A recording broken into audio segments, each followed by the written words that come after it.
Welcome to EduTech 2020.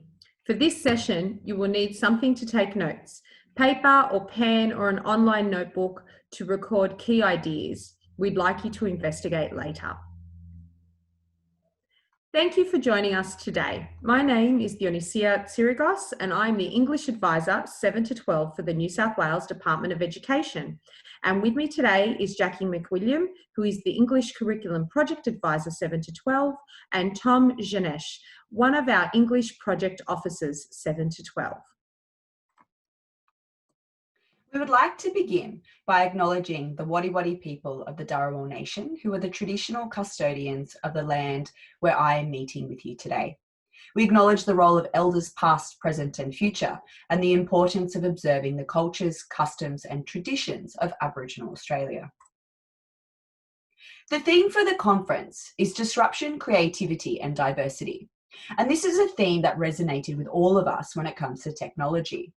We've all worked in schools where there has been inconsistent access to technology at home for many of our students. There are many households where there is one computer shared by many, or just access to the internet via a phone or iPad, or no internet access at all. So the notion of disruption in tech is often connected to the disruption the need to use technology can actually cause for a family, as well as the disruption of meaningless or purposeless writing activities in the classroom, and the disruption of simplistic bells and whistles or one-size-fits-all revolutionary narratives when it comes to tech use in classrooms. It's for this reason that when we plan to use technology, it needs to be very purposeful. Our creativity needs to keep the diverse experiences and needs of our students front and centre in our thinking and our planning. Now, for some context. Thanks, Tom. Thanks, Jackie. Senior English teachers in New South Wales are currently in their third year of syllabus implementation for the new Stage 6 English curriculum.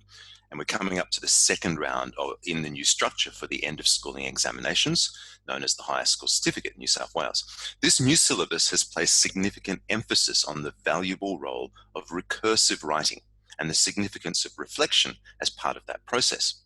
This is providing exciting opportunities to reshape the way we teach writing and the ways in which we intervene in the teaching process with technology. Hence, our guiding question for today in this presentation: how can technology help us with the recursive writing process in senior English? We all view the use of technology as something that must be considered as part of the learning environment, that complex array of variables in play when learning is going on in a school setting. The physical environment, the syllabus, the personalities of the teachers and the students, the learning materials. Being multiliterate is a state or skill that involves, amongst other things, the ability to harness the potential of technology to facilitate learning, which is vital in our world. But the teacher's development and incorporation of this skill must be connected to a particular purpose, and that purpose must be grounded in the curriculum. The need to facilitate recursive writing practices provides us with just such a purpose and connection to the curriculum. To start off with, we don't worry those who are joining us who are not English teachers, so please don't worry. The beauty of recursive writing is that it is actually relevant for any subject where there is writing. It doesn't matter what subject it is. If you have a task and a student that needs to write for, then recursive writing suits and it can take place, and the writing portfolio particularly is helpful with this process. So while we were unpacking the various syllabus documents in our conversations with teachers, our own personal experiences and our connections with the research, we saw a real need for a more purposeful approach to writing, one that supports students to think of writing as a real act of communication, an act that has purpose, a context and an audience, not just a mechanical activity that happens just to put down information or prove your understanding in a test. Published authors write to communicate important ideas. They take their time writing and go through a complex process from daydreaming through drafting, collaborating, editing, rewriting, all the way to publishing. This process of review, reflection, reconsideration, rewriting and honing is sometimes referred to as a recursive process. In the context of a new syllabus that demands students learn to craft their writing, reflect on their process and experiment with different kinds of response to the text they are reading, recursive writing offers many opportunities for teachers and students to create a mindset that views writing as more meaningful. In order to develop this notion of recursive writing in the Stage 6 courses, we wondered if a writing portfolio assessment task might give teachers and students the structure to support the development of recursive writing practices. Recursive, put simply, means to repeat, to go back. It comes from the late Latin recurs, meaning returned, and then the verb, and I'm sorry, I'm going to butcher this, recurre, meaning run back. That, for me, creates this beautiful image of the writing process. We begin at one point, and then as we progress through this journey, we keep coming back and assessing our progress as we move forward. We end up with a product after completing this back and forth movement, and we've gained and developed a significant set of knowledge and skills, as well as developing understanding. Thinking about this in relation to writing leads to a 5-step process which begins with pre-writing. This is where the students are reading, thinking, planning, and pulling apart the task. And then we have, secondly, drafting. And getting students to actually start writing is key. They don't need to start at the introduction, but they should be writing in response to their plan. Then we have revising, the reviewing stage, which is also likely to involve rethinking after feedback has been provided. And then we edit, which is often a to and fro stage, which leads to the final process of refining. And then we finish by publishing the final product. We hope you can see that this is a flexible process and there is going to be a lot of back and forth movement, and that this is a process that can be utilised in almost every subject area. The writing process approach means we focus on working in ways that expert practitioners do. Real writers, like real scientists or mechanics or musicians, they brainstorm, try it out, get feedback, do it again, collaborate, hone, draft again, for example, as part of a recursive process that leads to more effective practices and end products. To give you a taste of the approach to technology we're going to take in this presentation, let's consider for a moment the role of feedback in the recursive writing process. At many points in the process, the teacher is going to want to support the student's development of skills by providing useful feedback. This can be challenging on a number of levels. The time it takes to get to all students, the physical act of putting the teacher's thoughts onto the student's work in a way that is effective and actionable. Also, particular peer feedback procedures need to be explicitly taught before they can be implemented. Otherwise, they remain largely ineffective. And it's this sort of situation that made us wonder, to what extent can technology intervene here and make these processes more effective? What's key within this space is the move towards meaningful blended learning. The technology is serving a very specific purpose, and that there are clear structures in place that support implementation of this process. It also helps avoid some of the major problems that can come with technology, including lower cognitive work, disengagement from their peers, over-reliance of internet sources for information without them actually processing and personalizing this information, and the students' anxiety about being viewed as digital natives, but not actually feeling capable within this technological space. Before we move on, we would like you to take note and consider these questions. How might recursive writing be a useful process in your subject area? And what would help you better facilitate this process?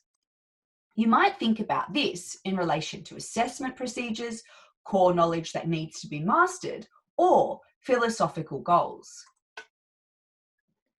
We hope you could see some connections with our subject area and could make personal connections based on your own experiences of writing. In a history class, the recursive process could be used for source writing or empathy tasks. In a science class, the inquiry question can lead to the recursive writing process. There are many other subjects that could use this process other than English. In terms of our focus, we've moved beyond thinking about tech in relation to the bells and whistles, and we're thinking about it in relation to the purpose it serves in helping us meeting a learning goal. This led us back to the syllabus documents, and which guide how we implement the curriculum. Let's now anchor our thinking in relation to the English space, to a particular group of students and a particular English course. I promise all the Englishy is just a few minutes. So English Standard is the course with the highest number of enrolments for the final Year 12 examination in New South Wales, called the Higher School Certificate, or the HSC. The course encourages students to reflect on their own process of writing, responding, composing, and learning. It provides a university pathway and is designed for students to increase their expertise in English to enhance their personal, educational, social, and vocational lives. These students come into the course with a diverse range of literacy skills, and they are provided the opportunity to study texts that include widely acknowledged quality literature from the past, as well as contemporary texts from Australia and other cultures. This at least gives us an outline of the course we'll be discussing and the kinds of students you can expect to be in front of you. More specifically, there is a mandatory module, and in each year that focuses on the experiences of being a reader and a writer. In Year 11, this is called Reading to Write, and in Year 12, the course is called The Craft of Writing. The prescribed texts in the craft of writing are usually short, with the emphasis on deep engagement with the craft of the writer, then wide opportunities for students to experiment with and reflect on their own writing. There is a lot going on here, and the recursive writing process is integral to this development of knowledge, skills, and understanding. So what does this look like in relation to specific curriculum requirements? Unpacking these documents help ground the thinking in the specifics of the syllabus, which is the manifestation of our curriculum. It should then be really clear why establishing a recursive writing process and connecting this to technology is a way of authentically enhancing the writing process alongside other essential skills like collaboration and communication. Now, these are just a few key elements of the rationale for English in Stage 6 that you can see on the slide, but they really do highlight specific opportunities. We hope you can hear that within the Stage 6 English or Year 12, Year 11, there is a clear expectation that students will read widely, collaborate, and experiment with their writing as part of this recursive process. To give a quick visual of the requirements of this process, we will look at the structure of the Year 12 English Standard course. Students must start with a common module, Text and Human Experience. There are 3 other modules, one of which is the Craft of Writing, and that can be a standalone or can be studied concurrently with the other modules. This is because this module is, once again, about the act of reading to write, and here students are strengthening and extending their knowledge skills and confidence as writers. This is assessed within their final examination, and students will need to write a creative piece of some kind. It can be imaginative, persuasive, or discursive, and reflect on their writing in their own piece, or it could be with a stimulus. In our planning module C is where we would have our recursive writing process, and it would be structured as a portfolio assessment so that students are encouraged to write extensively during their studies. Then given the opportunity to choose a number of their texts to develop recursively for their portfolio presentation. These 4 key phrases from within the module description from the Craft of Writing suggests an emphasis on transferable, real-world, and authentic exploration of concepts and skills development that you can see on the screen. Within English, this is part of a more general, philosophical, and pedagogical move within the subject to try and make writing more authentic, purposeful, and meaningful. It's one of the amazing things about this new syllabus. To go beyond literary analysis style essays to encourage lifelong writing practices that would benefit students in a range of future careers where they have to use a process approach, which will often include collaboration, reflection, and the use of technology to make meaning. The emphasis is on extending students' knowledge, skills, and confidence as writers, providing students the opportunity to write for authentic audiences. In this case, this can include their peers, providing students the opportunity to reflect on the complex and recursive process of writing to further develop their ability to apply their knowledge of textual forms and features in their own sustained and cohesive compositions. So it's really clear, both in Stage 6 English in general and in this module in particular, the recursive writing process is a must. But what else is a must is to write for authentic audiences, collaborate with others, read widely, and use these texts as models and stimulus to develop an extended response to communicate complex ideas and tackle complex topics. It's easy to see that this module offers students and teachers a lot of opportunities to develop a deeper engagement with writing, including through the process of developing and refining their work. The concept of writing as thinking. This is something that the literature supports as a way of using writing to develop critical thinking and reflection skills.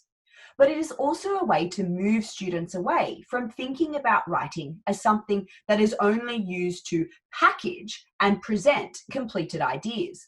There are endless opportunities for reconnecting with a more purposeful approach to writing as a practice that will serve students well generally.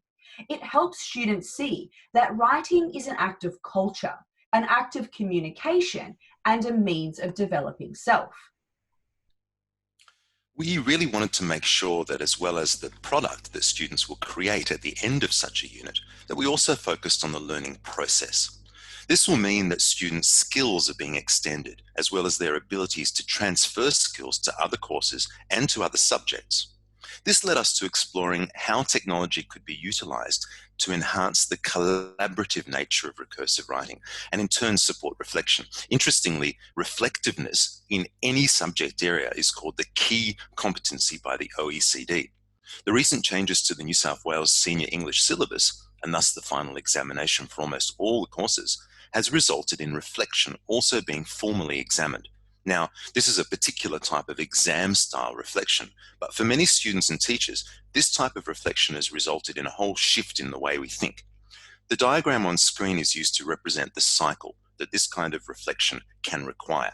So students will start by reading widely, using technology to explore aspects of their surrounds as inspiration, and then experimenting based on what they've read, seen, heard, or thought.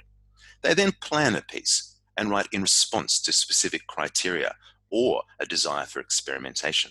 They reflect on what they've done. They rewrite.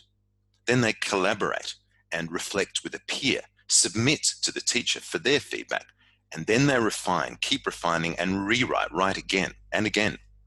A unit dedicated to this kind of structure will mean that by the time these students get into the examination, they are used to reading and reflecting. They will know how and why to read a text to stimulate a writing experience, which then results in them reflecting on how that reading experience influenced their writing choices. It's a beautiful process, but it's one that students need a lot of support with to develop a good pattern and process. We wanted our focus to be on learning with technology rather than simply using technology. There is a growing body of research which highlights common pitfalls with technology in the classroom. It suggests that students only think of themselves as learning with tech if the class is on the same path, not split off into independent or atomized individuals. And they are having meaningful collaboration. They're sharing ideas, they're being challenged by each other. They have discussions that draw on their own ideas. So there's relevance, substantive communication, and the tech is then used to trigger this learning.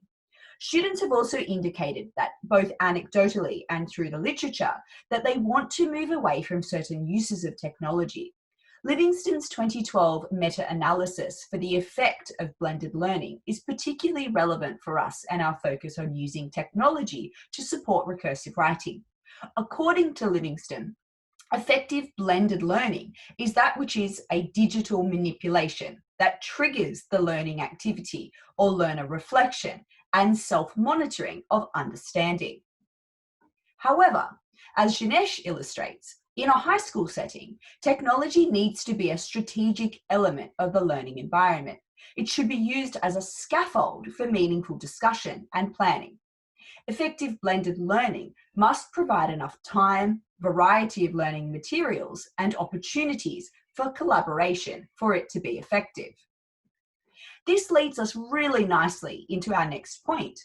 We are social beings, and many students want to be collaborative, interactive, and collegial for the most part, and they don't like when technology forces them into independent interactivity.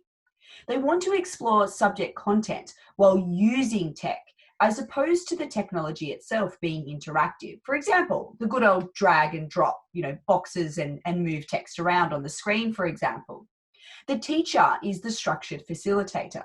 This avoids the traps of simply gathering and presenting information that requires low cognitive load.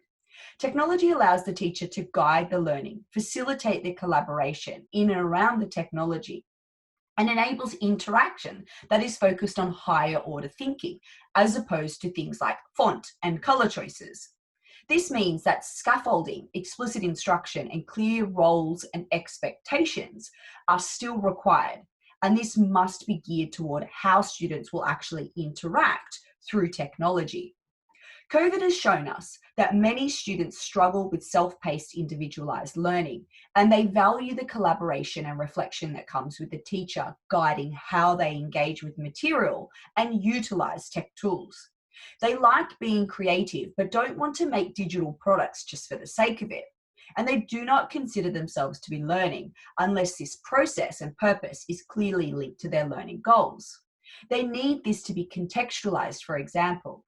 In our context, we need to be telling them why we are exploring this creative writing stimulus and how it will help them develop their understanding of figurative language, and the reality that they will be able to then use this to create imagery in their own texts and identify it in the work of other people. I'm sure that these realities do not come as a surprise for many educators, and it's important that we keep these in the back of our minds as we are planning the use of technology in the classroom, particularly the recursive writing classroom. We'd like you to take note of these questions. How are you currently using technology to support a specific learning goal? How is the technology helping facilitate this learning goal? And as we proceed, jot down some ideas that are relevant to you and your teaching area.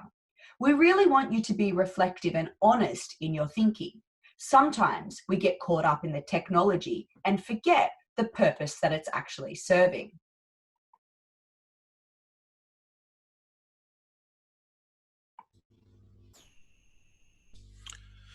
Portfolio assessment is defined, in one sense, as an ongoing process involving the student and teacher in selecting samples of student work during a specific period of time and according to predetermined criteria to show how much the writing has progressed and how much the students have put effort into it.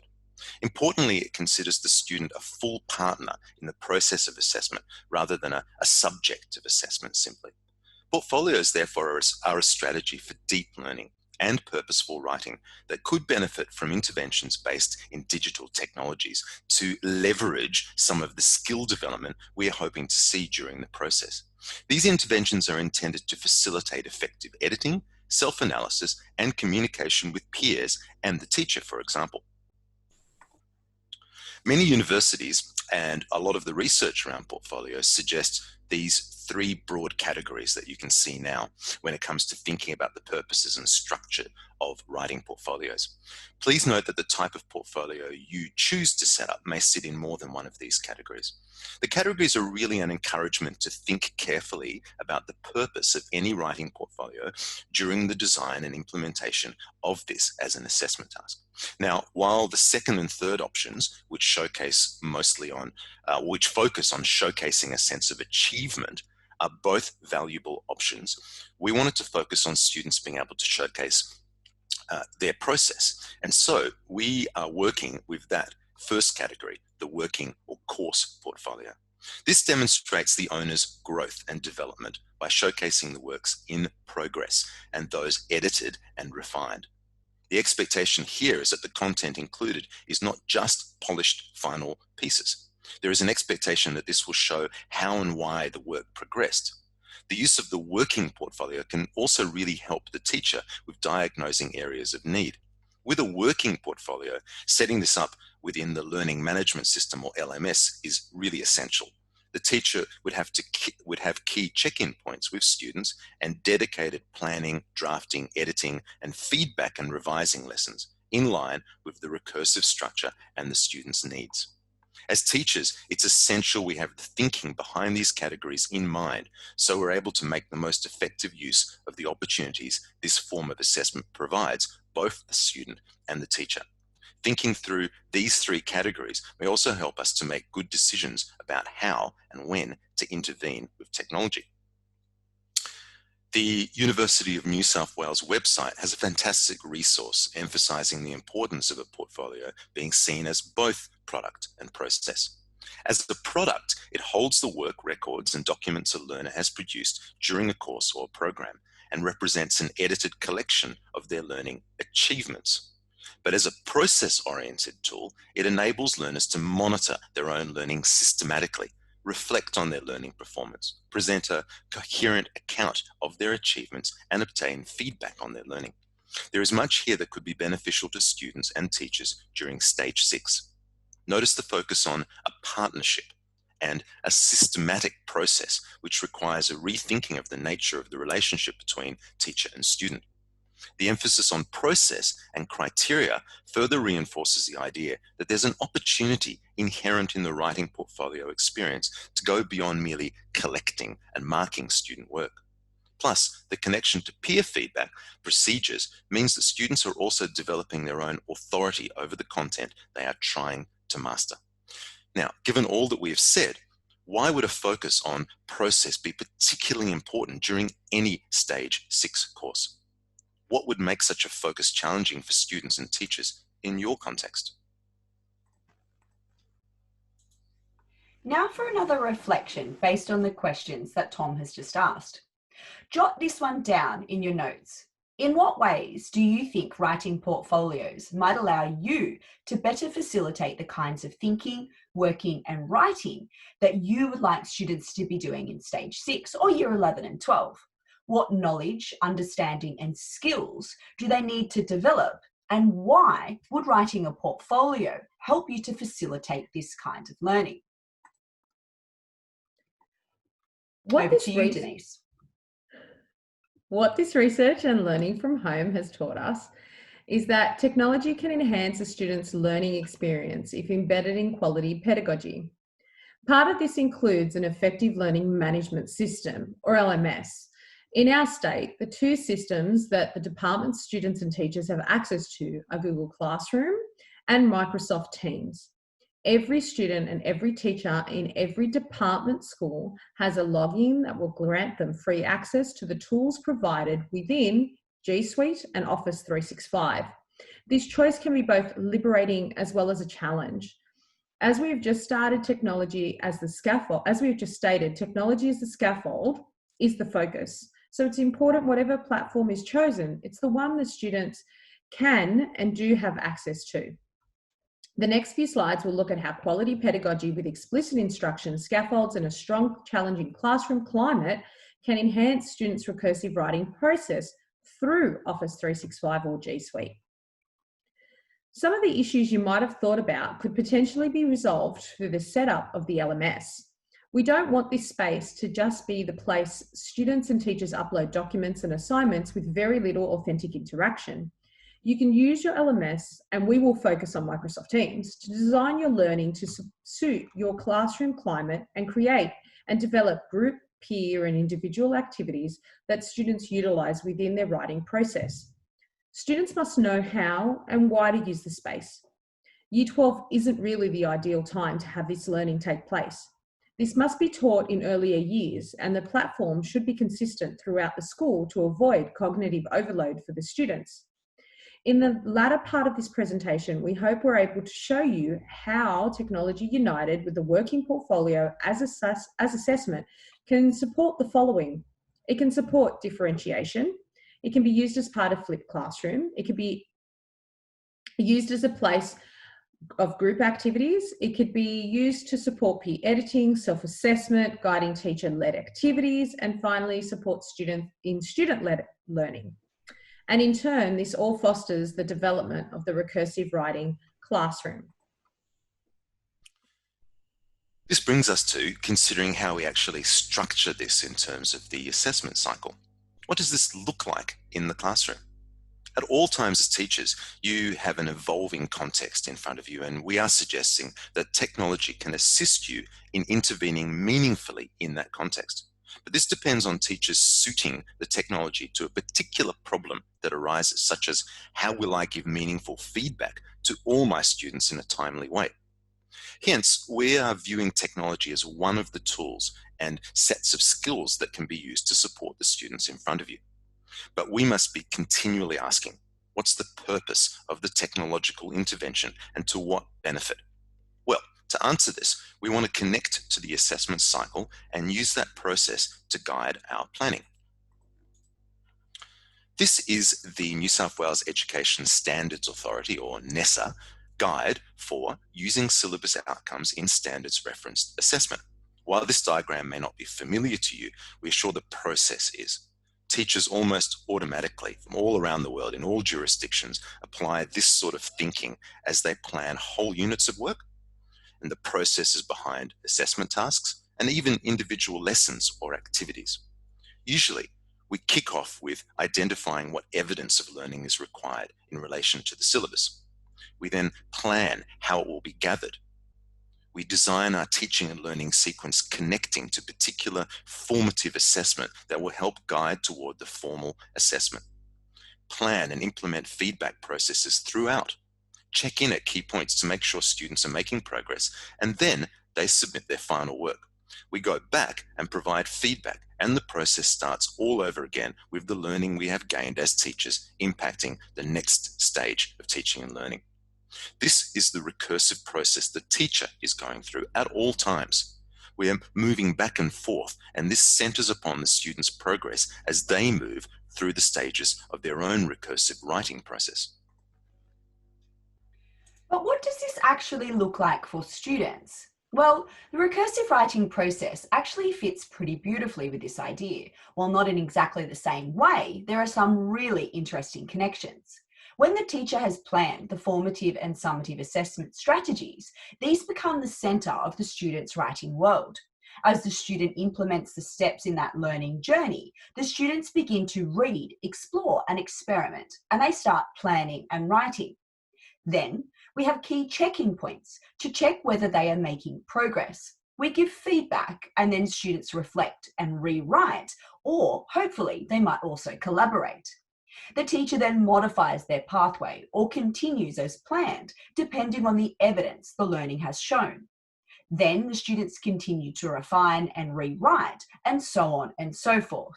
We hope that this illustrates how the reflective nature of both processes actually go hand in hand. Now, let's connect this to the technology. There are lots of other ways technology could be used, but our focus is on the technology to support the recursive writing process. In this diagram, we've tried to combine the two key processes for the teacher and the student. On the vertical axis is the recursive process of the teacher applying strategic thinking through the course outcomes. On the horizontal axis, we have the student recursive process through the planning, writing, and redrafting of the portfolio. We will unpack both processes through a different diagram, but for the moment, this highlights the relationship between the technology and the recursive writing portfolio structure. It's important to note here that the learning management assessment submission process that you can use would be part of every square here, and it runs from the start until the end of the unit, and that the final assessment submission point is that bit right at the end. What we are trying to show very briefly here is where specific technology applications can play a purposeful role through the rest of this process. The emphasis is on the way that the teacher makes a decision about the use of technology. What aspect of my requirements will technology help me achieve at the specific point in the student's process where they most need it? While the focus here is on what pen and paper doesn't do as easily, though sometimes pen and paper technology may actually be all that is required. As you read the diagram, we hope you can see our philosophical point. The tech is one part of facilitating two processes that are vital to work in tandem. That student's process through the writing portfolio and the teacher's work of supporting this through formative assessment and structuring of learning activities linked to the outcomes. In the following slides, our focus will be on 2 or 3 ways technology can become part of the process to support the teacher in their support of the recursive writing process, or support the student and their reflection, collaboration, or refinement. Firstly, we have the question, well, what evidence of learning is actually required? For us in New South Wales, this connects to the purpose of the module, along with the key knowledge, understanding, and skills that are required in relation to the outcomes. The craft of writing assessment must be worth 25% overall, and it should deal with various types of writing and show the recursive process. In its simplest form, setting up assessment submission through a learning management system avoids hard copies, but the analytics for the teacher take this to a whole other level. They can see when a student has accessed the material, when the student has submitted the material, and can provide students feedback directly onto the digital task itself. G Suite and Office 365 each offer nifty little feedback processes in terms of rubrics, which also cut out a significant amount of printing and time. If the student is working in this space in the document throughout the unit itself, you can also have easy access to their work in progress. Through Google Docs, for example, you also have the opportunity to create a comment bank. And sometimes when giving feedback, you find yourself saying the same thing over and over, and this is time consuming. But it also doesn't tell you whether they're actually going to do anything with that feedback. Flip this process by setting up comment banks for common issues and have that linked to a revision activity that you can complete with the students at the start of the next lesson. You will end up with groups of students revising the same things, and they can be working together. The students are on the same path as people in their class, but that path is personalised. Following this, we also need to know where students are at the start of the unit to be able to assess how they have developed throughout because of the learning that has been provided. Something as simple as a Google or Microsoft form set up as an HSC-style examination question, requiring them to engage with an unseen text and then write in response to that, and then reflect on their writing, as well as possibly throwing in a few self-marking multiple choice questions on key terminology, can be accessed by the teacher to develop an understanding of current need, but also easily repeated at a later stage in the unit to see the areas of growth and the continuing areas of need. They don't need to be writing long responses, but those connected to specific knowledge or skills. The self-marker aspect can give students immediate feedback on key knowledge, and the feedback for the longer responses that the teacher will obviously take longer to read and mark could contain general outlines of what students were expected to include, and this could connect to the HSC marker feedback, for example. Or it could be a reflection question that students may then need to answer. You can set forms up in such a way that the student receives a copy of their responses as well, and that means that these can easily go into the stages of their writing portfolio. Then, when it comes to students unpacking the assessment, a shared mind map, something like whiteboard or Jamboard, can be a quick way of helping the teacher to identify what aspects of the task they do and do not understand. If they were planning the response and continually refer to this, the students could also reflect on how their knowledge is continually developing. Using the same technology, but for a totally different purpose, the question formulation technique could be explored. Research suggests that questioning can support metacognitive learning, enhancing memory recall, build literacy skills, and strengthening interpersonal skills and empathy. If using this to unpack the assessment question, students work in groups or individually to respond to a question posed by the teacher in relation to the process they're going to undertake. They focus using, let's say, the following 4 rules. Ask as many questions as you can. Do not stop to judge, discuss, edit, or answer any question.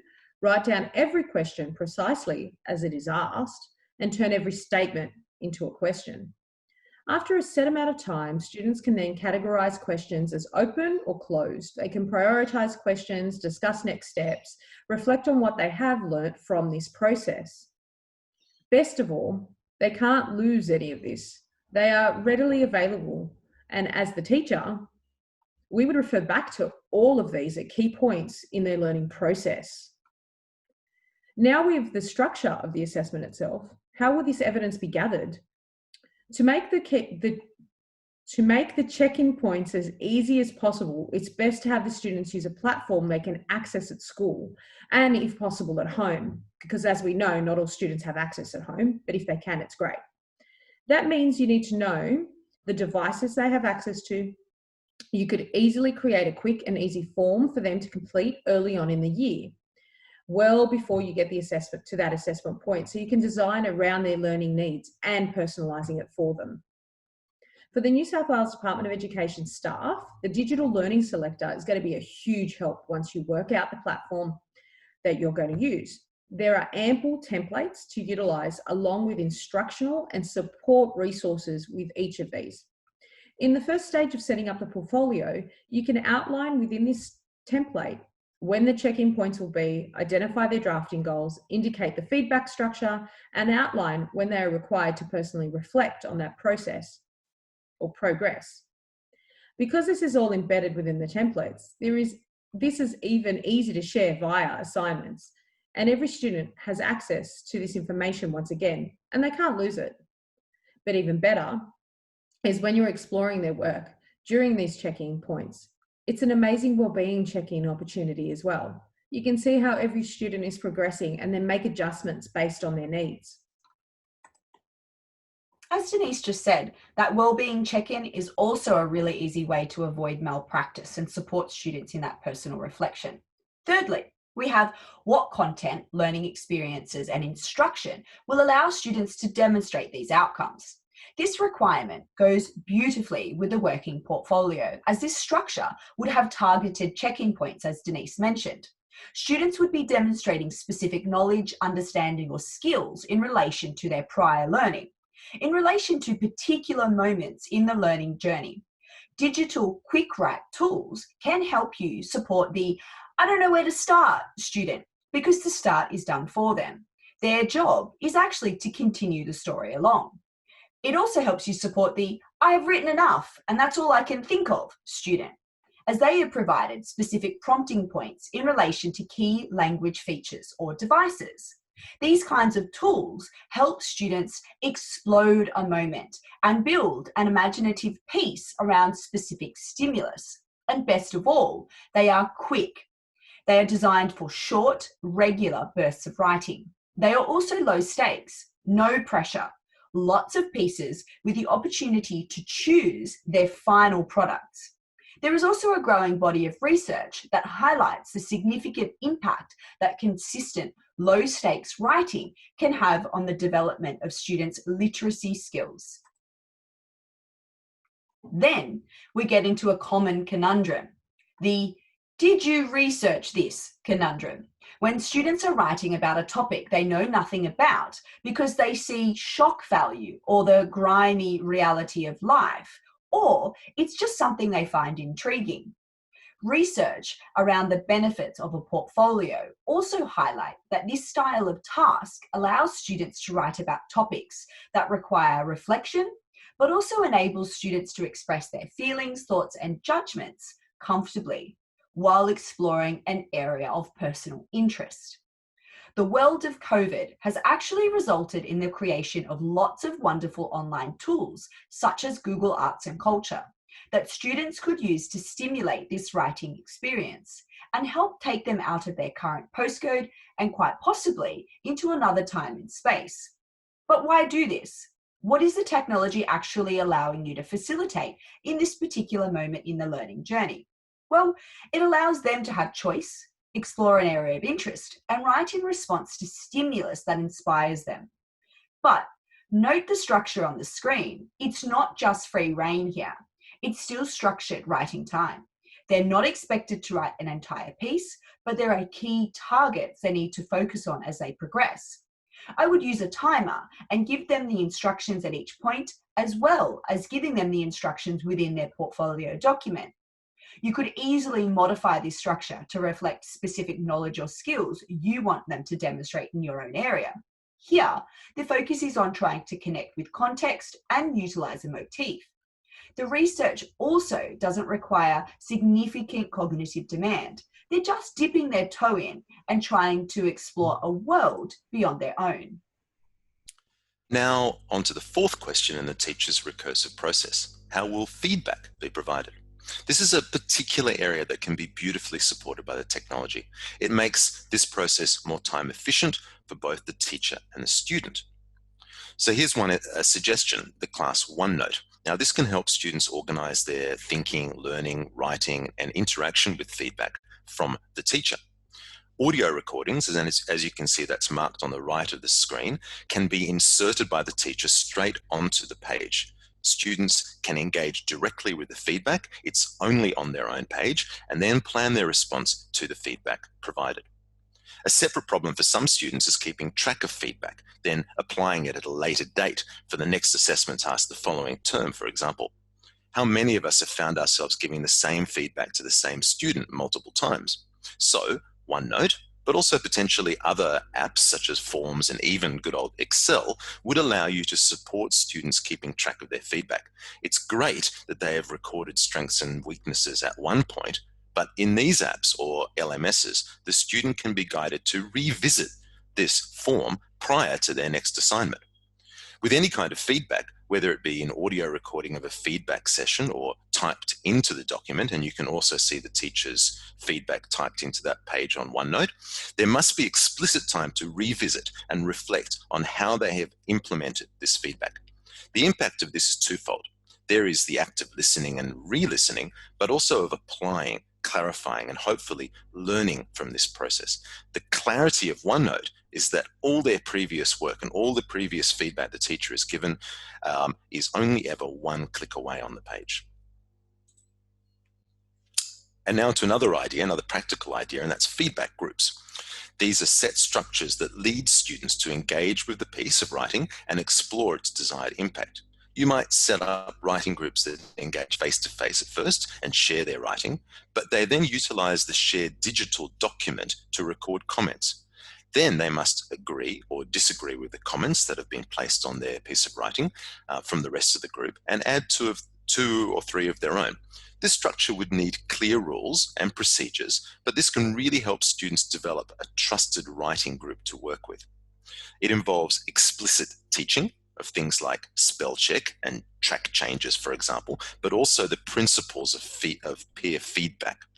Now, something like track changes will require a particular vocabulary or terminology of peer feedback that's explicitly taught by the teacher and extensively practiced and modeled in the classroom before students can use it independently. To explore ways forward with this, have a look at the digital learning selector if you're a New South Wales state teacher, and try out apps such as Socrative, which removes some of the risk and fear for students in this kind of peer feedback context. It can be teacher-led at the start and then move to peer, and finally self-reflection on the work. Then we move on to thinking about the student's progress. Is there sufficient evidence that the students have made progress as a result of these experiences? Do they need extending or do they need extra support? The use of a portfolio assessment helps to determine students' weaknesses and areas of improvement, and it is a lovely pathway for teachers and differentiation. The key with differentiation is focusing on the area of need. Is it content, the process, the product, or the learning environment? Something like Immersive Reader in Word and OneNote and many other learning management systems can help students access content, explore syntax, take in information and make sense of concepts and utilize their skills, without which they might not otherwise be able to access the learning. In this case, our focus is on content, process, and learning environment. This knowledge would then help the teacher plan for the next stage of learning. In the progress stage, we also have the question, well, how can technology help self-reflection and continual refinement and planning? Well, the nature of the portfolio assessment improves the ability of students to correct their mistakes and improve their writing. This is where assessment templates, constructed by the teacher early on in the process, can assist this process. Whatever tool you use, they will each have their own advantages, and SWAY is the example that we're talking about now. Teacher-created templates that are shared with all students allows the teacher to structure the writing process utilizing cards, mandating student work followed by peer or teacher feedback, and that can be in audio or text form, followed by further student work. The teacher can ask the students to reply to feedback and make plans on the next card, then reflect on how they went enacting those plans in the next installment of their writing. Once complete, the student's individual template will include a flow of cards demonstrating the process of writing, with feedback applied at key points, as well as the student's response to that feedback. The students can then play the SWAY in present mode to see a narrative of their developing skills and knowledge. Finally, and this brings us back to a consideration of the whole, having looked at all those 5 stages of the teacher's recursive process, let's return to those 2 recursive structures that you'll now hopefully be familiar with. Apart from process and recursive thinking being generally educationally sound in terms of the kinds of mindsets and skill development they encourage for both teachers and students, there is one other benefit to thinking in this way that we've been touching on all the way through, and that's on how we think about technology in the classroom. If you are planning with one eye on your own process as a teacher in relation to the outcomes and the syllabus content, and one eye on where the students are in their processes, it's difficult to think simplistically about the educational use of technology. It's difficult to get too caught up in bells and whistles, and difficult to accept a simplistic one-size-fits-all narrative about technology. Thinking in the way that we're suggesting disrupts any use of technology that doesn't start with learning intentions and end with specific questions about what the technological intervention will help us achieve within the complex learning environment of the classroom. So let's turn it back to you. What does thinking about technology in this way bring up for you? Here's an overview of our lens through this entire presentation for viewing the recursive writing process. Take a moment to remind yourself of these 4 interacting aspects. Then another moment to consider any process, an activity, or an assessment task within your own subject area that you think might also benefit from a recursive process like this or similar to this. Can you diagram it like this in the way that we've demonstrated here, perhaps on a piece of paper and pen that you have there? While you're doing that, perhaps think, what's one technological intervention that we have mentioned here today that could help you develop specific student skills within this process that you've identified in your own subject area? Well, thank you very much for joining us. And this is a list of the research that has influenced our presentation today that you might like to explore further. Now we move on to time for question and answers. Again, thanks for joining us. And if you have any questions, please let us know and utilize the links on the screen. Thanks again. Thank you.